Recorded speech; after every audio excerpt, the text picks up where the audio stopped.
Good afternoon, everyone, and welcome to the next installment of the Spring 2022 Virtual Book Talk series, sponsored by the Program in the History of the Book in American Culture, here at the American Antiquarian Society. We come to you from the ancestral homelands of the Nipmuc tribal community, who remain an active presence here in central Massachusetts. I'm Kevin Wisniewski, Director of Book History at AAS, and it's my pleasure to welcome you here today. As always, with me is AAS Programs Coordinator, Amanda Kondik. Before we begin, I did want to acknowledge that this is the second anniversary of the Virtual Book Talk series. 2 years have gone by really quickly, and I would like to thank AAS President Scott Casper, Nan Wolverton, and of course Amanda for their ongoing support with the series. Big thanks also go out to the 25 authors who have been so generous with their time, and of course to all those who have attended these programs and shared their encouragement and kind words. Thank you. Today's guest is David K. Thompson, who in a few moments will share a presentation on his new book, Bonds of War: How Civil War Financial Agents Sold the World on the Union, published by UNC Press. For those interested in purchasing their own copy of the book, the publishers have provided us with a link, which will be provided shortly in the chat. For newcomers here, I did want to say a few words of introduction to AAS. We are a national library and learned society in Worcester, Massachusetts. We collect, preserve, and share materials printed and produced before 1900 in what is now the United States, portions of Canada, and the Caribbean. Our collections include books and pamphlets, newspapers and periodicals, manuscripts, and the graphic arts and ephemera. AAS supports and welcomes scholars and readers from around the world to use our reading room, as well as our digitized materials, to work on their own research projects. In addition, we offer regular programming like this one, and I invite you to join us for upcoming programs in the weeks to come. Please check out the link provided in the chat for a complete list of these programs. As a quick note, we are using Zoom webinar for this program. And for those using this platform for the first time, my colleague Amanda will share guidelines on some of the technical functions of Zoom in the chat. To open up the chat, you can click on the chat box icon located at the bottom of your Zoom screen. As a reminder to all, the program is being recorded and will be available on the AAS YouTube channel and our website in the weeks to come. And now on to our program. David K. Thompson is an assistant professor, now associate professor, I should say, of history at Sacred Heart University in Fairfield, Connecticut. A historian of the Civil War era. In Bonds of War, Dave explores the power of Union finance during the war and the lengths taken to sell the war domestically and abroad. Thompson's work has also been featured in the New York Times, the Washington Post, and Bloomberg. So now I'd like to welcome David. Thank you so much. Thank you very much, Kevin, for that very kind and warm introduction. And so I'm just going to share my screen here, everyone, and we will get started.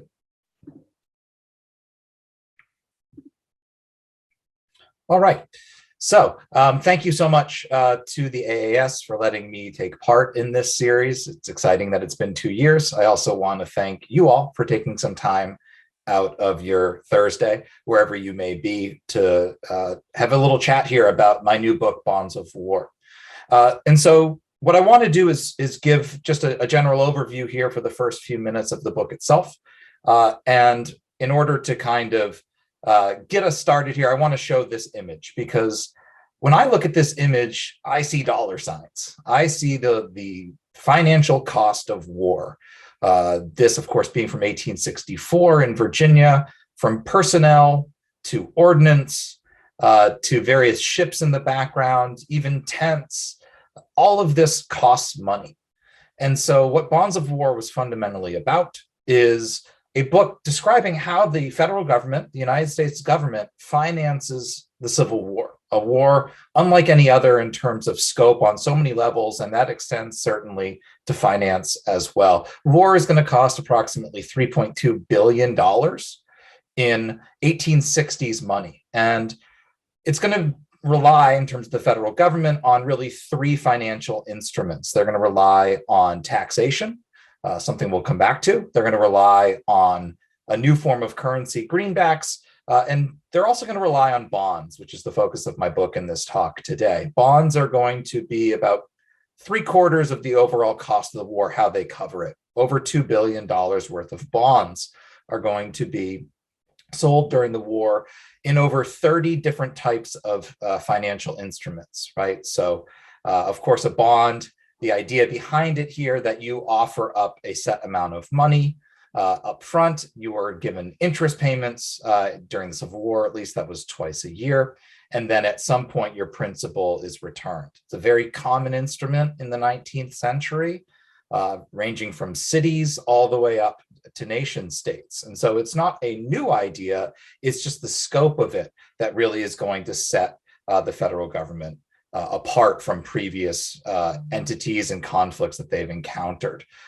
Because in general sense here, and just one text-heavy slide I have, I promise, this book, Bonds of War, really analyzes the distinctive role of these bonds, not only in the domestic nature of how the war is funded and fought, but also in global finance. It's going to be led chiefly by an individual named Jay Cooke, who sold this war far and wide. But in doing so, he really sells a particular vision of the United States. And while this is a story tied to finance, so there is a certain amount of quantification, what I really tried to emphasize in my book, and what I want to try to emphasize a little bit today as well, is that it's grounded in individuals. And many of these individuals we might consider kind of everyday individuals, because finance really ensnares many in its web. And it's not just going to be wealthy individuals during the war itself. It's going to be people of various class and kind of wealth. It's going to be men, it's going to be women, it's going to be people of color, it's going to be indigenous people, it's going to be immigrants, and beyond. And I think that's a key part of understanding how this war is fought, and how bonds act as a form of confidence, in a sense, on the part of the federal government. I really enjoy this quote here from the midpoint of the war, give or take, right after the Battle of Chancellorsville, when it says that, no part of this war is going to attract more attention or command more admiration than the chapters which relate to finance. And of course, I chuckle a little because that's just not true. There are no shortage of books about the Battle of Gettysburg or any other component of the war itself. But if you look in the catalog in terms of books tied to finance and the war itself, it's a different story. It's not something that's been written about extensively. And I think that's frankly a shame, because I think it's a critical part in understanding how the war is frankly won. Bonds are going to be portrayed as an investment in bonds, are going to be portrayed as a patriotic duty during the Civil War. Lots of the other language during the war, when it comes to patriotism, as many have demonstrated in other works of scholarship, it has to do with sacrifice, right? Sacrificing loved ones who are willing to serve, who may die on the battlefield. Certainly, we think of other wars, we think of things like rationing. So sacrifice is often that patriotic ideal. During the Civil War, you see increasing language around how investment and profit can be patriotic if you're doing it in this form of investing in the war. Certainly, by the time we get to the end of the talk today, we'll get to 20th century conflicts and how World War I and World War II are conflicts more frequently associated with war bonds and war bond drives. But the Civil War, to a certain degree, sets the stage for things. The image here is one of the bonds that's going to be issued during the war. We have very few that have still survived because they're redeemed by individuals and then destroyed. So very few of these bonds still exist today. This is one of them for a 20-year bond issued in 1861 during the war itself. The Civil War, of course, is not the first war that the US government is going to finance through bonds. There are going to be bond sales during the Revolution, the War of 1812, and the Mexican-American War. But it's the scale, as I've said before, of the Civil War that really sets it apart. And it's up to this gentleman right here, poor Solomon P. Chase, to try and do that, the Secretary of the Treasury of the Lincoln administration. Chase does not have a financial background. He is an anti-slavery lawyer, and he's quickly going to find himself kind of out of his depth, so to speak. And while they'll issue new currency like this, greenback, and other bonds are going to be issued like this. This is the perhaps one of the most famous bond issues during the war. It's part of the cover of my book, and I love it. The color is fantastic. This is a 1862 bond that gets issued, $500 million worth. And I mentioned this particular bond sale because it ties into this gentleman right here, Jay Cooke, who we're going to be talking a fair amount here, a bit about, over the next half an hour or so. Cooke is a financier during the Civil War. If anyone knows Jay Cooke, they more commonly associate him with the Panic of 1873 and the downfall of certainly the US economy, but also a global economy, certainly the European economy. But during the Civil War, Cooke is a young financier based in Philadelphia, so not the financial behemoth of New York City. But he will take on a leading role during the conflict when he becomes the government's agent to sell bonds. As you can see here in this rather modest statement from his autobiography later in his life, he is going to tie this into a belief that he is God's chosen instrument. And what Cooke is going to do is leverage these sales and tie it to, as I've mentioned before, patriotism. He's going to tie it to this sense of profit and sacrifice, being able to coexist with one another.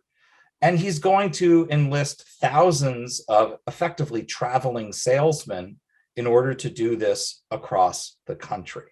Cooke is going to remain based in Philadelphia for the duration of the conflict. His brother, Henry, will move to Washington, D.C. and effectively act as a lobbyist in D.C. He spends most of his time on Capitol Hill, where he's working with the Senate Finance Committee and Senator John Sherman, who he's a good friend with. But Cooke is going to remain somewhat distant from Washington, rarely going there during the war, and even rarely going to New York City during the war and Wall Street. It's really exceptional circumstances. For instance, when Abraham Lincoln's assassinated, Cooke will move to New York temporarily to ensure that financial markets remain stable, particularly as it connects to bonds.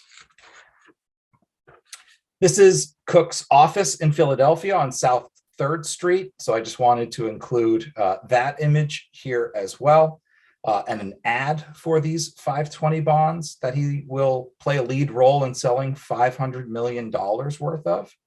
But it's not just newspapers that are going to be used to sell these bonds. I should note as well, obviously, the history of the book, that they are going to use books as a way, as a means to communicate the importance of these bonds. This is an 1865. It's a pamphlet, but it's a hefty one, and it's bound, entitled How Our National Debt May Be a National Blessing. Cooke is listed as the one who wrote the foreword. There's a little bit of uncertainty as to whether or not he actually wrote the foreword. There are certainly some letters from him where he indicates he's not pleased to have his name attached to this at some point. But he is going to play a huge role here in selling these bonds domestically on a level that we have not seen in American history. So what I want to do is shift gears here a little bit. I want to offer 3 examples that speak to some of the larger components of the book itself. I'll start with a local connection, and I'll explain that here in a minute. I'll then move on to a woman named Julia Caudle and what her story says about investors during the Civil War, in her case in New Orleans. And then finally, this is a story that has a huge international component as well. And I want to, in particular, look at Germany, or more specifically, the German states, if we want to be accurate, during the Civil War, and their leading role when it comes to investment during the Civil War. So let's start with this local connection. And I apologize for the quality of the image here. I wanted to kind of give you a sense of some of the documents that I worked with. And in this instance, this is one of a little over 700 ledgers that I actually consulted at the National Archives, their College Park, Maryland site. These are ledgers that detail bond sales during the American Civil War. And this particular page of this particular ledger details sales in Worcester, Massachusetts. So when I say a local connection, I thought I'd give a nod to the Antiquarian Society here, and a sale in Worcester itself. These ledgers are voluminous. As I said, there's 700 plus of them. Some of them are repeating similar information just in different formats. But they're really helpful when they do these geographic breakdowns, so you can see where people are actually investing, and that it's not just huge cities. It can be medium-sized cities in the case of Worcester. It can also be very small towns. I could have easily shown you, a ledger page from a very small town. But these are incredibly helpful, although it's misleading. These are ledgers that, on the one hand, give me a tremendous amount of information, right? These ledgers are all over 300 pages long times 700, right? It's a lot of pages, but they also don't tell me a lot at times, right? They tell me names, and it's at this point that I have to put on my historian's cap a bit more and go digging. And what I will do in part with these ledgers is I'm going to put them alongside census records, which become a really important piece of information for me for this project. If I have a name and I know where they live, I then go to the 1860 census, the most recent census, right before the Civil War commences in 1861. And I see if that person happened to live in that town in 1860. And based on that, perhaps I can get an occupation and I can get a deeper sense of who they are. And so I detail this a bit in my story. I select a couple of cities, frankly, for the most part, although a couple of towns as well. And by looking at it, we can see the different types of investors. So for instance, that women at times comprise in certain cities upwards of half the investors, which is certainly not something one might associate with 19th century investing, that women are taking a lead role here in these investments. These bonds, it's worth noting, were sold at smallest denomination was $50, and the average American made a little over $300 a year at this time. So it's still a sizable chunk of someone's income. Beyond that, of course, there was the opportunity to finance these bonds as well. So you could pay them out over 9 months. So if you didn't have all the money there up front for, say, a $50 bond, but you could come up with it in 9 months, that would actually work on your behalf, and you would be able to purchase that debt. That ledger that I just showed you was from a separate bond drive. It was known as the 730 bond drive, just to make things a little confusing. The first bond drive, that 520 bond drive, had that name because of course, the government could call the bonds in after 5 years, but they matured in 20. So you would think the logic would be, well, this means that government can call them in 7 and they mature in 30. Not so. They're called 730s because their interest rate is 7.3%. So keeping you on your toes here when it comes to the naming of these. But the 730 drive is actually a $700 million issue. It's the single largest issue during the war itself. It starts in 1864 and then migrates into 1865. And so that was kind of one little window that we could look at here briefly of a local connection. These bonds ultimately are sold all over the North, including all the way in California, which was considered very far away at the time, of course. And these bonds are also going to be sold even in occupied portions of the Confederacy. Before I get into that component and Julia Caudle, I do want to point out that I mentioned before how traveling salesmen are going to be employed. There's also other opportunities for people to purchase these bonds. This is a snippet, a portion of an advertisement for what became known as night offices, where individuals could actually go to an office to not only purchase these bonds, but to learn about them. So this is an ad for locations in New York City, as well as across the river in New Jersey. But you can see a few of these offices open at night. They were particularly known as night offices because they are supposed to tailor to, as the image says here, working men and women who haven't time by day. And you could interpret that a couple of ways: people who are very busy. You could also interpret it as blue collar workers, if we want to put a more modern term on it, people who work night shift, either on their way to work or after. You could consider these, the way that they are described at times, almost like a timeshare pitch. You would get free coffee and donuts, for instance, and all you had to do was sit there and listen to a spiel about the bonds in the hopes that you might purchase them. And we see that actually play out. We see the success of these bonds. There are reports of, hundreds of people purchasing these bonds from all walks of life, from all over the world, as we will see. And this is the vision that Jay Cook had, right? He actually says that the subscription, and he was specifically mentioning the 730 subscription, but the subscription should run like a cord through the whole country, tying it together, making one interest, removing prejudices, and solidifying the nation. So the idea is that it has a unifying effect at the end of the day, and that's Cook's goal. So these offices are just kind of another way that we see these bonds being sold, beyond these kind of traveling salesmen who would set up shop in a town. Either they lived there permanently, or they would move from town to town and be true traveling salesmen. Some of them came from that background, so it came rather naturally to them. Okay, so let's shift to our friend Julia Caudle. I have another ledger here. This one's severely water damaged if you look at the lower portion of it. Once again, this is a 730 bond issue, but it has to do with New Orleans, right? Now, New Orleans, of course, is part of the Confederacy, so you might be a little surprised to see US bonds sold in the Confederacy. However, New Orleans, of course, the largest city in the South, it's the only Southern city that at the time of the Civil War cracks the top 10 nationally in terms of population.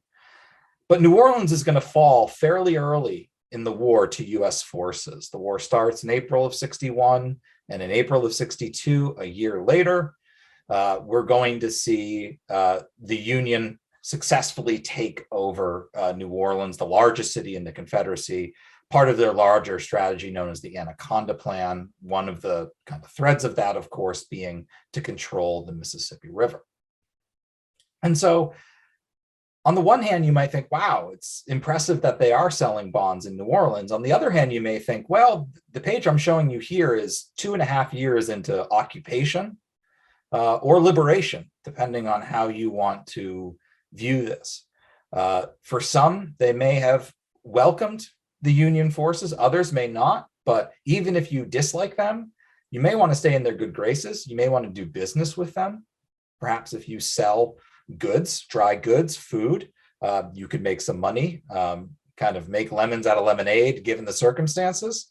And so what better way to demonstrate your commitment than to purchase some bonds and support the cause? But there's another possibility at work here as well. And that's where Julia Caudle comes in. And so Julia Caudle is on this page. So the next image is just a zoomed in version of this page. And if you actually look at this page, each column are different names, all right? But if we look at the next page here, you can see in that kind of blue rectangle here, a woman, and it's actually Mademoiselle Julia A. Caudle. That's what it actually formally says there. Caudle is not a native of New Orleans. She actually is originally from the state of Maine, which is my native state as well.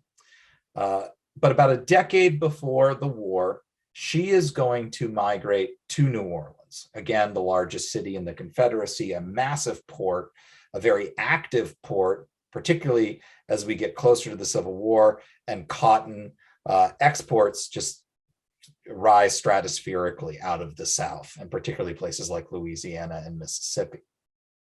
Now, if we look at this, you can see there's different numbers listed here. The one I want you to focus on is this one right here, where it says 2,300, meaning that Julia Cottle on this particular day, and this day is September 17th.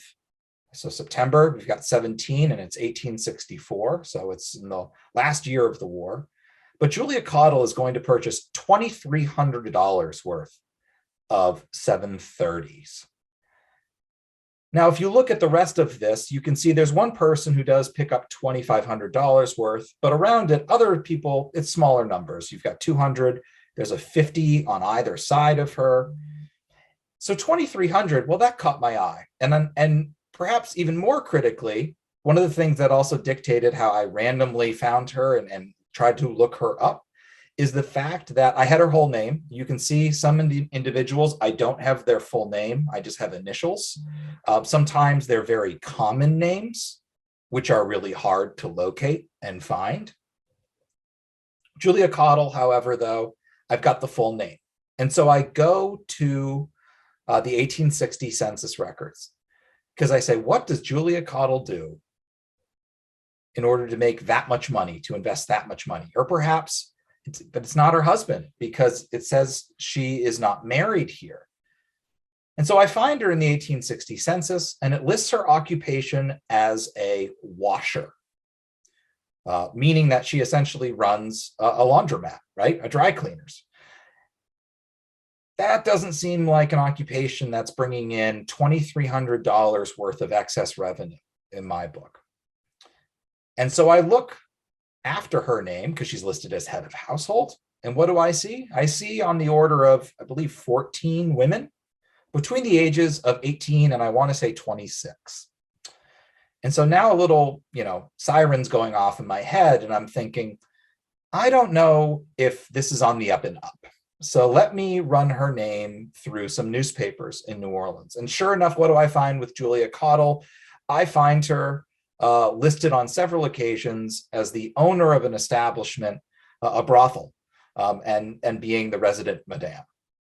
So what do I think is happening here? I think Julia Cottle is taking some of her income from her occupation, running a house of ill repute, and she is investing it in bonds.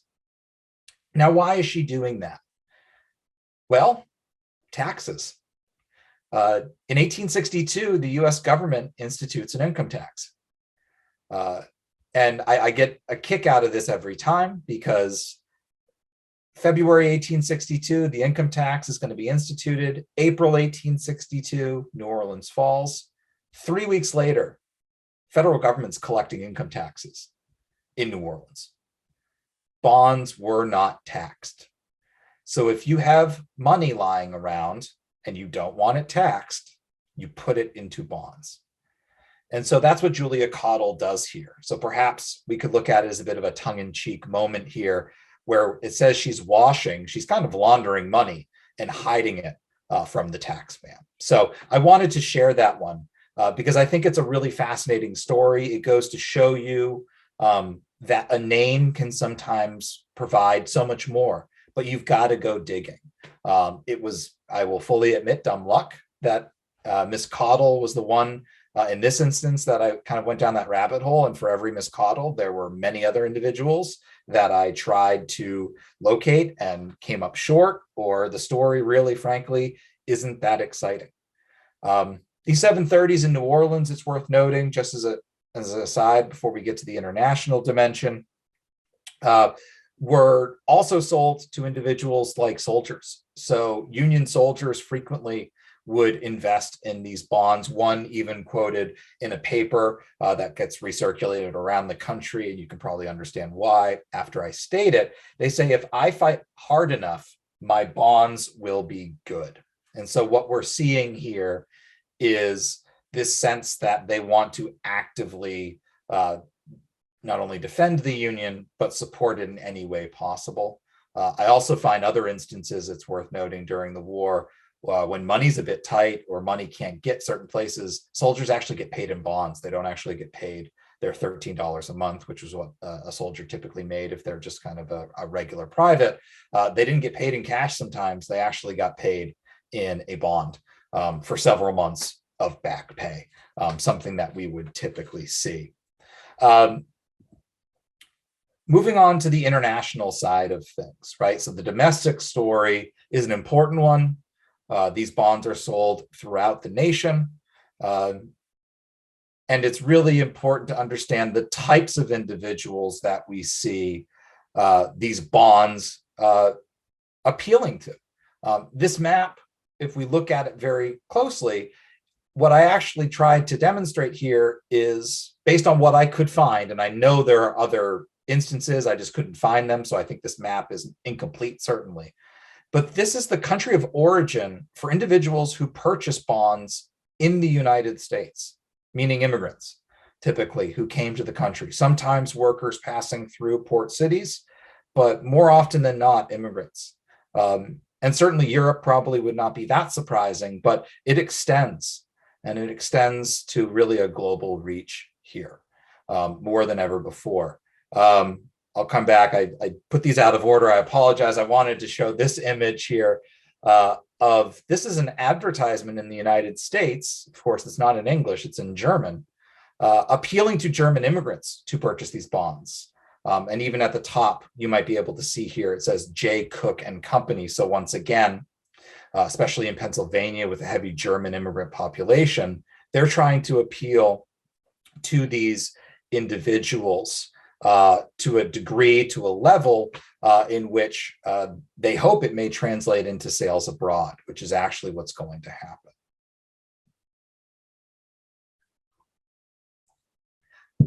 This is a photograph actually of a poster. So I don't even have the image itself, it's a poster. And it's one of my favorite images. It's an image that I was not allowed to produce for my book. So I didn't get the rights for that. So I realize this is going to get posted on the YouTube page, but let's try to keep it all between us that I'm using this. But I love this image because, you know, the title, of course, listed below, it says Jewish financiers sell bonds to save the Union in 1862. And the gentleman in the center and the gentleman on the right are brothers. They are Joseph and Henry Seligman. These two are German born, but migrate to the United States. And at the beginning of the Civil War, actually are clothiers. They actually produce and sell uniforms to the federal government before they realize that there might be more money to be had in the bond market. And so the two of them are going to return to the German states. We don't have Germany yet. German unification, not until 1871. They're going to return to the German states, and especially Frankfurt, which becomes really ground zero for the sale of US bonds, frankly, in Europe, but you could consider it the global market. Many might think, well, it's probably London or Paris. It's actually not. During the Civil War, it's against the law to sell US bonds in Paris on the exchange. Napoleon III, the other Napoleon, is going to ban it because of his ties to the South and his hope of a possible intervention with the British government on behalf of the South. Many sales in London never materialize. Many are afraid that the North is going to lose, and they're going to lose some of their partnerships in the South if word gets out. The German states, it's a different matter. And the German states, you're going to see investment for a wide variety of reasons. In some instances, it's that immigrant tie. You're going to see immigrants right from the United States back home and say, you should buy these bonds. And you should buy these bonds for a wide variety of reasons. Some say it's a good investment. It's a high interest rate at the time, and it certainly was. Others say it's a way for you to invest in a country that you're going to be emigrating to very soon, which some people do. There's also a sense when it comes to these immigrants that the North, the United States government, is more aligned with the values of the German states.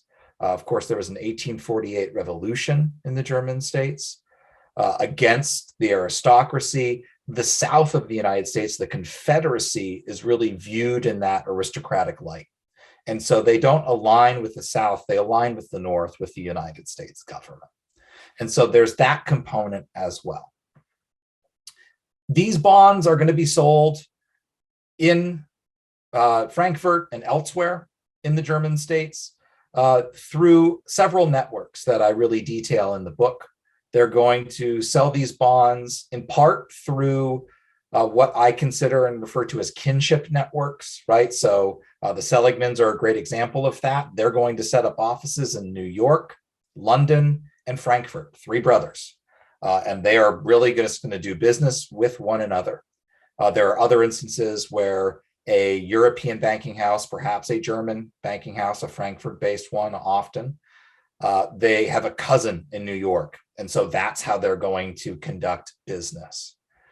The other is faith-based. So when we have kinship on the one hand, we have faith-based networks on the other.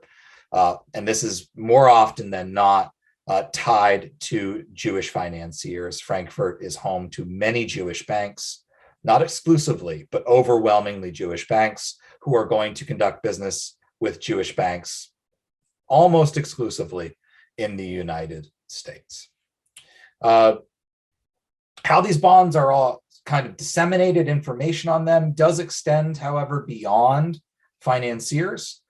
It involves a really important network tied to US diplomats.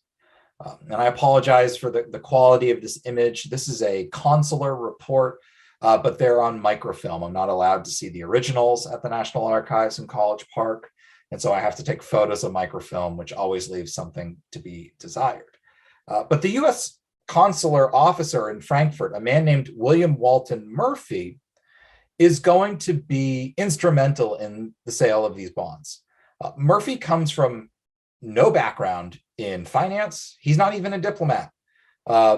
He is picked by Lincoln, and to some, they believe at random, for a really important role. He actually has to replace someone in Frankfurt who was an avid Confederate supporter. He was flying the Confederate flag when Murphy showed up.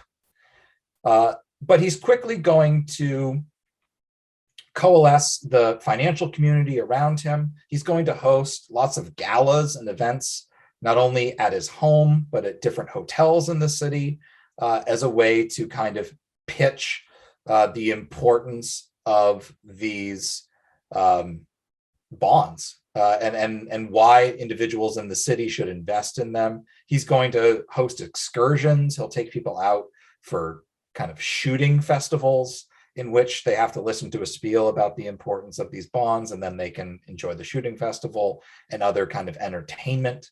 But Murphy plays a really, really critical role here in selling these bonds in the German states, but especially Frankfurt. The other thing it's worth noting, kind of a structural force at work in Frankfurt that plays a role. This is a little technical, but there's going to be, in essence, a private club, an organization called the Effekten Societät in Frankfurt, which is a private club for bankers, for financiers. And it's really at this club that they actually do their work, that they organize and agree on who's buying what types of assets at what price, and then they go to the stock exchange. And so it's a very interesting kind of arrangement here at work in how these bonds are actually going to largely be sold, yes, technically on the stock exchange, but not really. Arrangements have already been made. We have very few records for these German banks still in existence today. Most of them, of course, because they were Jewish banks, the records are destroyed by the Nazis, either in the lead up to or during World War II. So we have to rely on what few banks do remain. One in Frankfurt, this is a ledger from Frankfurt that I was able to photograph on one trip there. This is a Christian bank, so their records are spared. This is the Bethmann Bank. They're most famous for actually financing the Eiffel Tower 25 years or so after the Civil War. But here in this ledger, in that kind of square box that I put together, you can actually see records of US bonds being sold. It says 6%, 1882 Amerikaner is abbreviated, and it's a reference to US bonds being sold. These are those 520s, that bright yellow bond image that I showed earlier. So what you're actually seeing here in the German states is extensive sales. This is a heat map I produced for that Bethmann Bank. And you can see here how they actually sell bonds, not surprisingly, in the greater Frankfurt area, but it moves beyond. It moves into Bavaria, it moves into areas around Munich. You can see these bonds are sold in Vienna. Ultimately, it's actually illegal to buy and sell US bonds in Vienna by the end of the time period of the American Civil War, because Austrian securities are losing so much value that the Austrian government is going to decree that you can't buy US bonds there anymore. They're going to have clients in Paris and even all the way over to Odessa in Ukraine on the Black Sea. And so what today is Ukraine. And so what we're seeing here is a larger network. So just because these bonds are being bought and sold in Germany or the German states, it spreads much further. Their clients are all over Europe, and in fact, even beyond Europe when it comes to all of these sales. Speaking to this idea that the sales go beyond Frankfurt, this ledger here is actually of a Swiss bank, a bank named Marquardt. And this is a ledger that still survives today, of course. This is a photo they took, but I did get to see these in person as well. I just used the higher resolution version from them. This is in Bern, Switzerland. And the records are in French, but you can hopefully perhaps make out at the top that it's referencing 6%, again, bonds of the United States. Again, these are those 520s. And I mentioned this particular Swiss bank. There are several that are going to invest during this time period that we have records for. Others won't share their records, but I have my suspicions that they also were involved. But this one's noteworthy because it actually denotes here, and it's really tiny on the sides of the image here, if these bonds were purchased in Frankfurt or elsewhere. Sometimes they're purchased actually in New York for clients in Switzerland or beyond. Sometimes it's other random places, Amsterdam.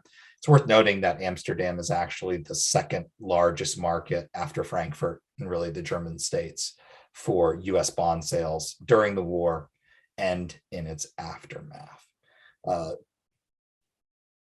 We have correspondence as well. This is a correspondence between two branches of the same bank, the Rothschilds, a very famous bank in the 19th century, still around today.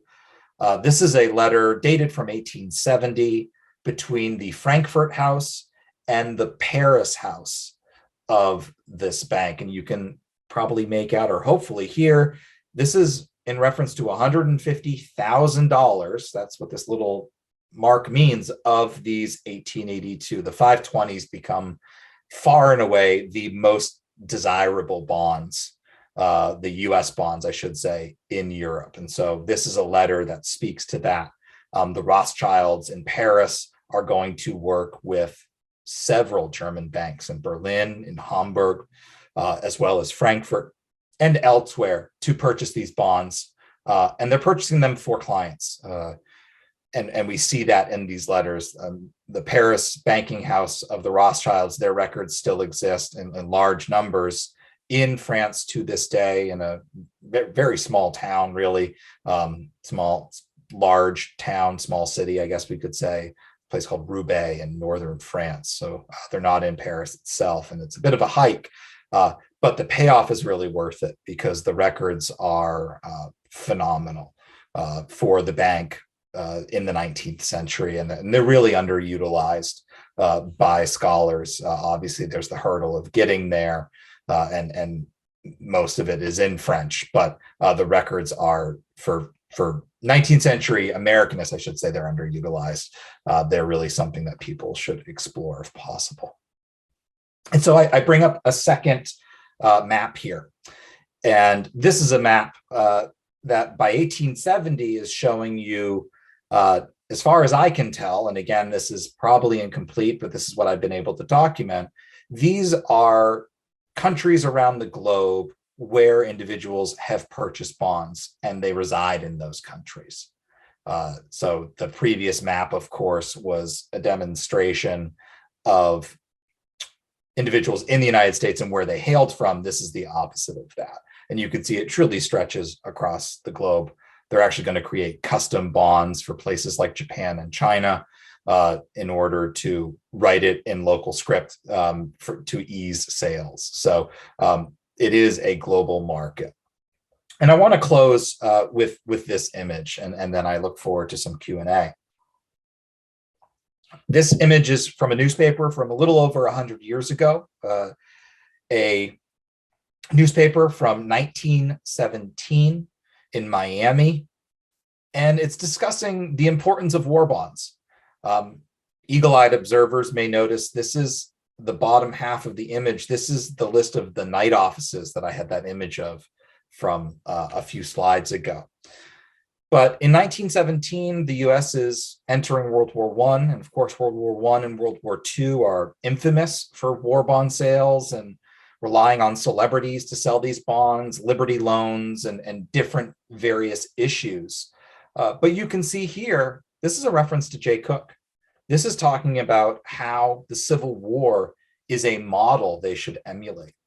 And the archival record reflects that. When you look at the World War I bond committees and their marketing strategies, they're not creating things from scratch. They're actually relying on what Jay Cooke did. Jay Cooke's grandson is going to essentially become kind of the lead bond salesman in Philadelphia during the war, and that's on purpose, of course. That's the connection to the Cooke family.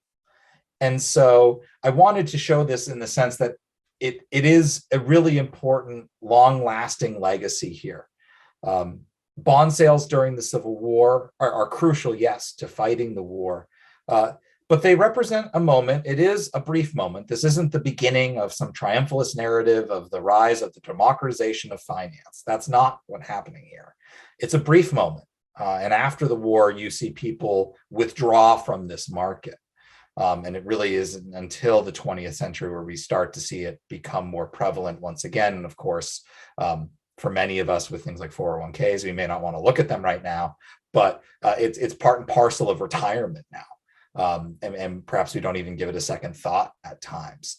But the Civil War was different. The Civil War was the beginning of this moment where the United States engages a democratic level of financing, but it's also going to be, I argue, a moment, a pretty sizable shift for the United States entering on a different level, not for the first time, but kind of entering on a different level, the international markets and expanding the US economic might on a global level. And I think it's a real, we can look at that through trade and lots of other ways that so many scholars have.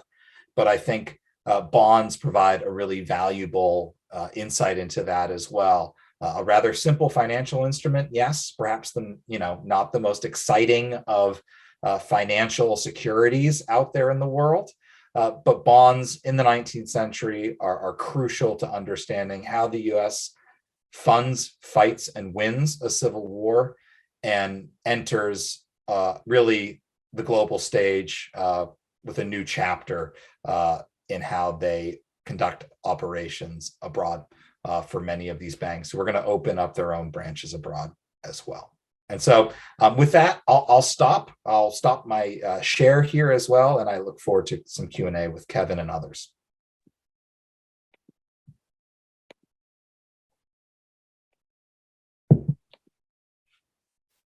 Great. Thank you very much, David. I really appreciate it.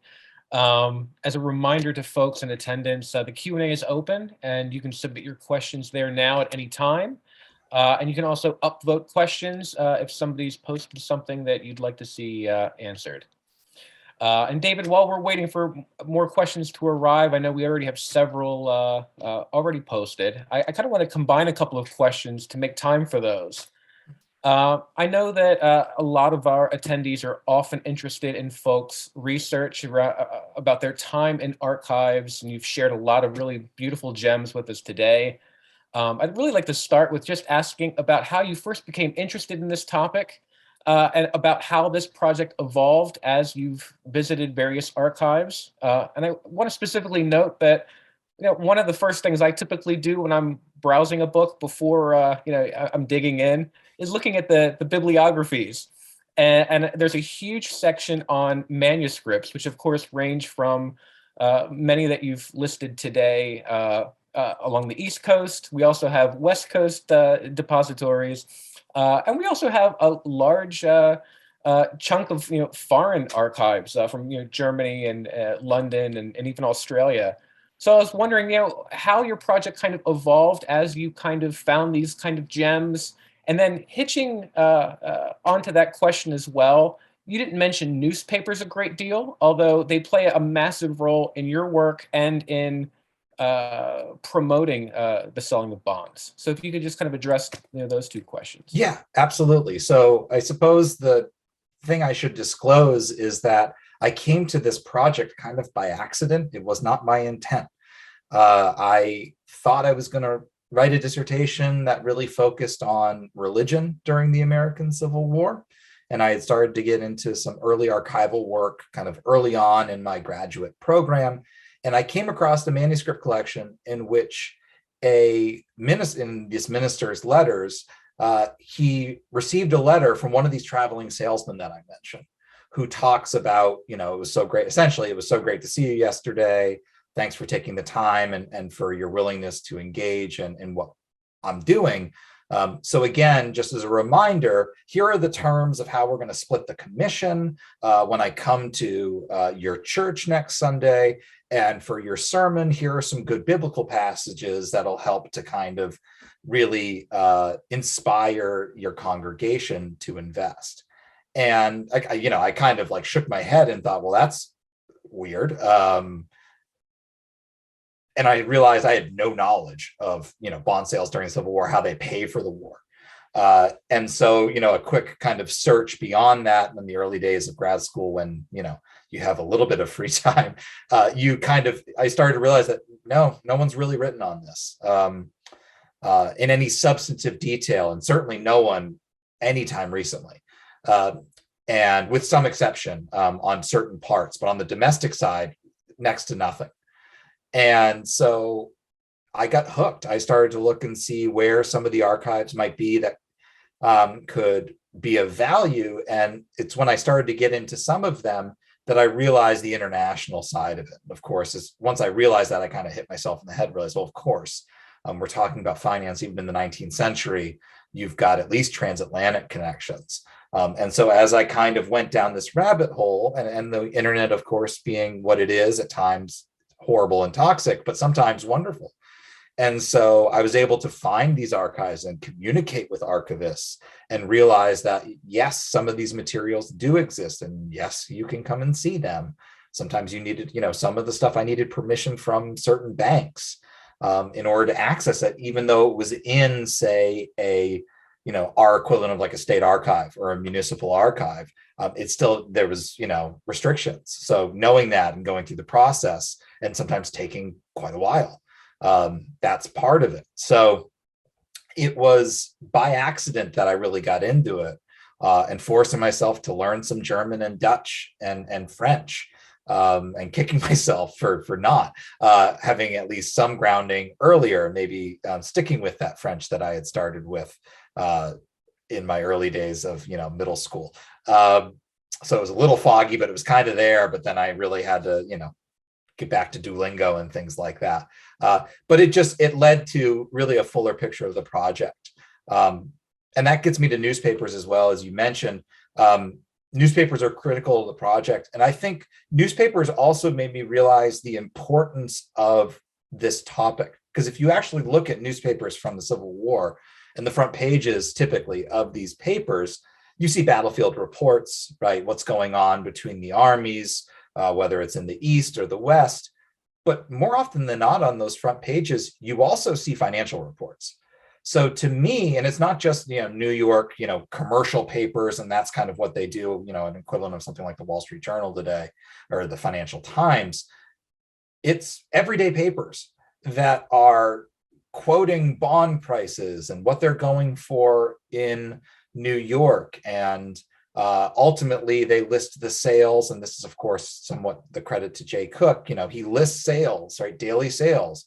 X number of people bought bonds yesterday, and it totaled this amount of money. He actually creates these little slips that can be submitted or telegraphed more often than not to detail, what did you do today, right? What's your sales report essentially for the day? And it gets all collated, and then it gets into the morning paper. So newspapers play a huge role, not only in marketing the war itself and the sales of these bonds, but I guess you could say marketing on multiple dimensions, right? How do you appeal to people talking about these ideas of patriotism and sacrifice in a different kind of way while still making a profit, but also a very concrete level of this is how much, debt was purchased yesterday in furtherance of the cause of the war. Because by 1862, it cost the US government over $1 million a day just to run the basic operations of the war. So they've got to sell these bonds somehow. And banks are only willing to go so far. They have to get what I ultimately think is on the order of millions of Americans on board. That's my guess. It's a complete guess. I'll fully admit that, but it's got to be at least a couple million folks in a country that's really not that large. Particularly if you're only looking at the North, we're talking about 22 million people, something like that during the war. So I'm going to try to combine a couple of questions here. So forgive me for potential awkwardness here, but in general, who's actually buying these bonds? Could you tell us more about Native people buying these bonds, free Blacks, or formerly enslaved or newly liberated people, et cetera? And what about the way in which gender played a role? Were men and women spending different amounts of money? Were they investing in different ways individually or in different amounts during this time?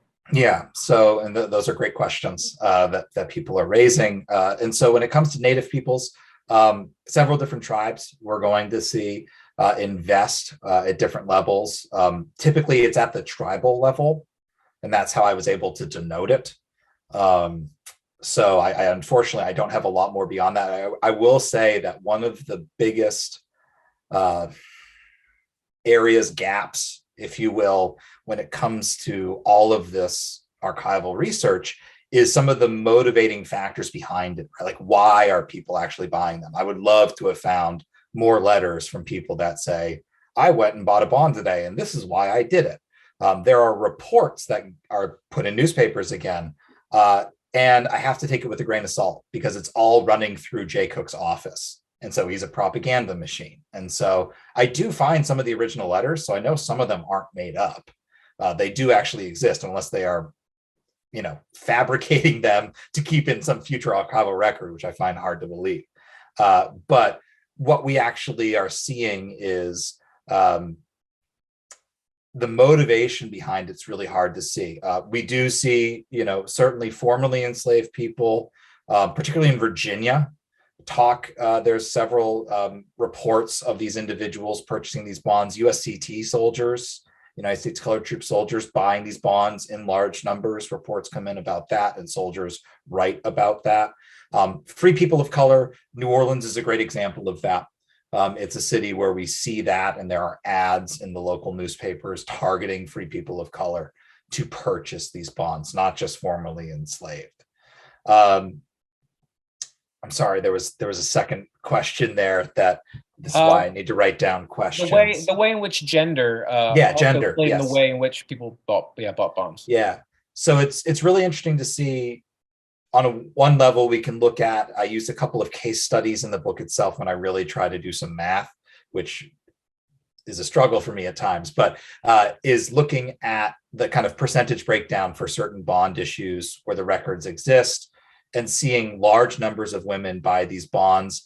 I put, and I don't have the numbers offhand, but they are in the book as a tease, I guess, for those who might want to buy it. I talk about average bond prices in terms of how much they're willing to, or average quantity, right? If you average it out, the average woman in this particular bond issue is spending X amount of dollars versus the man. Women are buying less on the whole than men, but it's still a really large number. Getting to that idea of motivation behind why some people are buying them. One of the great sources that I did locate, which is at the New York Public Library, New York City, was a diary of a woman who is very wealthy, very elite, New York City woman, but she's talking about buying bonds and going to buy them. And she talks about it as almost a liberating experience, because originally she will go with, I believe it's her brother and then her grandfather to buy these bonds, kind of as with an escort. And then she goes by herself and says, I know what's going on. I can do this. I know I'm not being had, essentially, right? I'm smart enough. I know I'm not going to be fooled. And she takes it as a phenomenal experience. She starts buying them for other women, and even charging a commission. So she starts to make money off of going for these other women.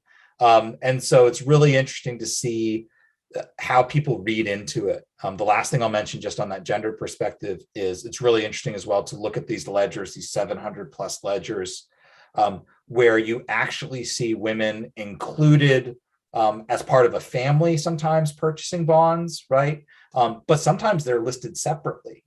And it's later in a page. And so should we read into that, right?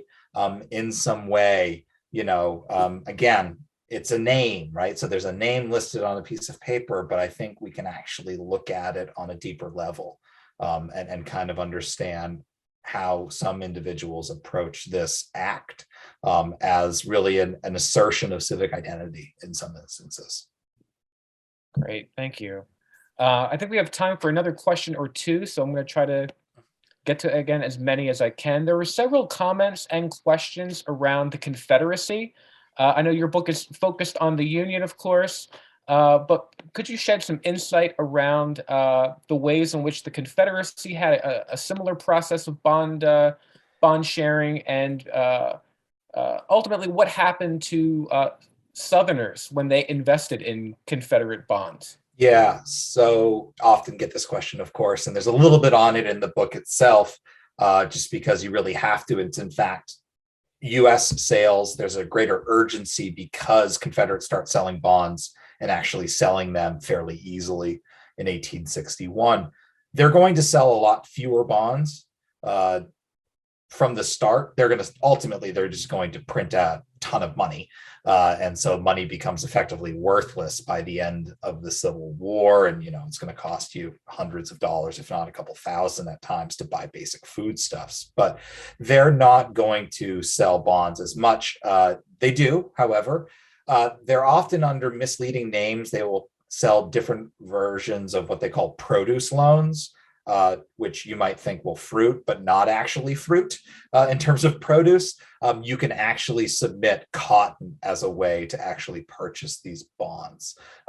Cash becomes scarce, becomes devalued. And so ultimately the Confederates are going to pursue, and there's huge struggles, of course, with selling a national loan in the Confederacy when the premise is you want a minimal kind of footprint when it comes to a federal government. Christopher Meminger is the Secretary of the Treasury, and he has a huge problem getting people on board with selling bonds at a national level as opposed to just states selling a whole bunch of them. And that does happen. It's a bit chaotic, though. It doesn't work too well.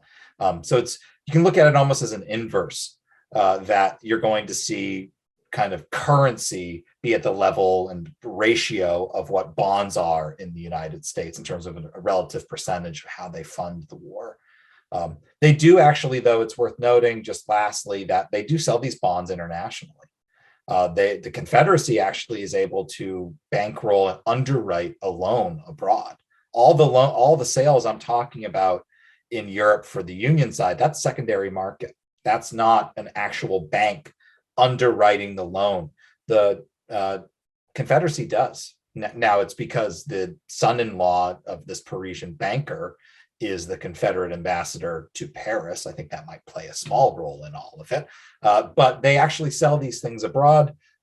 There's a big, huge expose in December of 1865 in the Times in London, revealing all of these British people who bought Confederate debt. And it's a huge scandal and even leads to some members of Parliament resigning. So there's an international side to it as well. All right, I think we might have time for 2 more questions if we keep it short here. I'll try to be brief.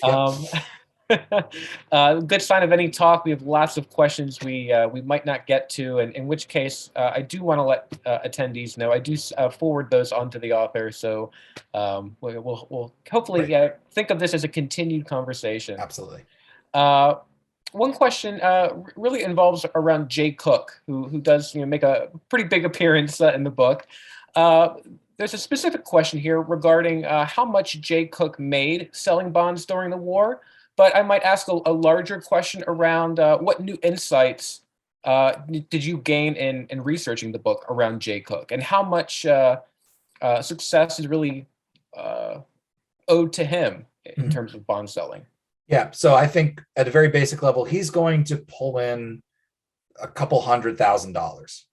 Which on the one hand, it's a lot of money because it's a couple $100,000 in 1860s money. On the other hand, it's $2.23 billion worth of bond sales. So this is not a huge money-making adventure for him. He gets in trouble a couple times. He's a little slow on turning over the money to the federal government and goes and invests it and flips stocks and things like that on Wall Street, and he gets in trouble for it. So he makes some other money that way. But it's not a huge money-making endeavor for him. He will be investigated by Congress several times for wrongdoing and kind of cleared of all wrongdoing. But I developed a greater, I think, sympathy for him. And I hope it's not like a Stockholm syndrome thing here where I just get so wedded into Cooke that, he does do some terrible things in 1873 and the lead up to the Panic of 1873 and beyond. But he's actually a really impactful financier in a second-rate city, really, Philadelphia, from a financial perspective by the time of the war. It's not the Philadelphia of the Revolutionary era. Wall Street's more important. And he is going to go out on a limb here and say, I'll be this agent. I'm going to pay for marketing. I'm going to do all of that. It's a tiny commission, and it works out for him. And he's going to do things like encourage companies to allow payroll withdrawal so people can buy bonds, right? So there's some really kind of, I hate to use the word, but like innovative aspects to what he's trying to do here. And so I developed kind of a greater sympathy for him, I think. Was there a second part of my? No, that's perfect. No, that's it. Okay. Yeah. All right. Finally, this question comes from Ann Daly, who is our Hench Fellow in Residence here at AAS. She's absolutely delighted to see the project come to life here, and notes that one thing that your book does is move the timeline around consumer investing backwards. She'd love to hear more about why this is a Civil War and not a 20th century story, and why that matters. Oh, Anne, come on. Hi, Anne. Why is it a Civil War story, not a 20th century story, and why does that matter? I think at the end of the day, we don't properly appreciate the intricacies of a Civil War economy and the scale of it. And I think there's been some elements, certainly when it comes to consumerism during the Civil War, and people have looked at things like war contracts, and they're fascinating, right?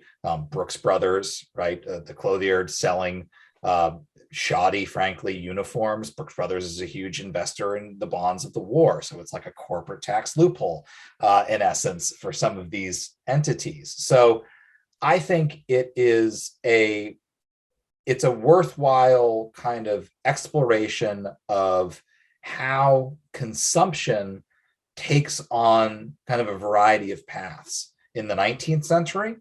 And again, as I said, it offers this kind of glimpse of a fleeting moment here where you see a larger segment of the populace say, you know what, this is something I can do, right? Savings banks do exist at this point in time.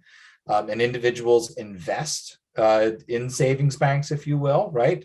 But they're going to withdraw some of those funds and dabble, if you will, in a stock market. Now, they're bonds, right? They're not a risky investment on the surface compared to, say, the stock of a company, but you're also investing in something that could not pan out, right? If the North loses, what happens to those bonds, right? All those people who invest in Confederate debt, right? Go buy a bond on eBay today. You can, right? They're worthless, right? They're not worth anything at the end of the day. And so it is an element of risk here. There were other moments in this time period right before the Civil War where some states actually default on their debt. And that's something I'm looking at in a new project. And so there's lots of risks here. It's not a given that you're going to get your money back in any shape or form if you're investing in a bond. So it's a form of, to a certain degree, you could say risky consumption given some of the circumstances at play at the time. I hope that kind of gets a little bit at what Anne's trying to get at. I think that's great. Yeah, thank you so much. Yeah. With that, I think we'd like to conclude the program today. David, thank you so much for joining us. My pleasure. Thanks for the opportunity. Fantastic. Thanks again to everybody for attending today. Our next public program takes place this coming Tuesday, May 31st at 7 p.m. You can join us to hear Mary Sarah Bilder discuss her recent book, Female Genius, Eliza Harriet and George Washington at the Dawn of the Constitution. That'll be in conversation with AAS President Scott Casper. And our next virtual book talk is scheduled for June 30th at 2 p.m. You can join us to hear Sarah Purcell and her book, Spectacle of Grief, Public Funerals and Memory in the Civil War Era. So looking forward to all of that. Again, thanks for joining us. I hope to see you in the chat soon. Thank you.